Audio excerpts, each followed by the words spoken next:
Ja, v zadnjih mesecih se je predvsem govorilo v Sloveniji in kot tudi v Evropski uniji zlasti o varčevalnih ukrepih. Bi pa rada poudarila, da mi nismo pozabili tudi na spodbude, ki lahko v prihodnje pospešijo gospodarsko rast oziroma pomagajo podjetjem.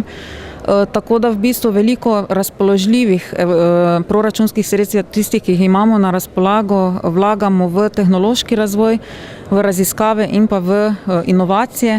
Še posebej pa se trudimo, da bi na ta področja vlagali evropska sredstva, ki so nam na razpolago.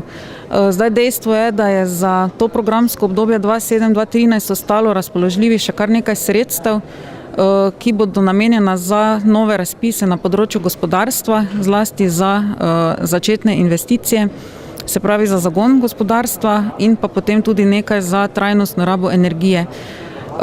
Še posebej pa je trenutno naša prioriteta priprava na programsko obdobje 2014-2020, ker bo Slovenija spet dobila okrog 4 do 5 milijard razvojnih sredstev in tudi tukaj je naša prioriteta, da se osredotočimo na gospodarstvo. V to nas nekako usmerja tudi Evropska komisija, zlasti na spodbude srednjim in malim podjetjem, inovacije, tehnološki razvoj, raziskave, znanost in pa potem zeleno gospodarstvo oziroma nizkoogljično gospodarstvo.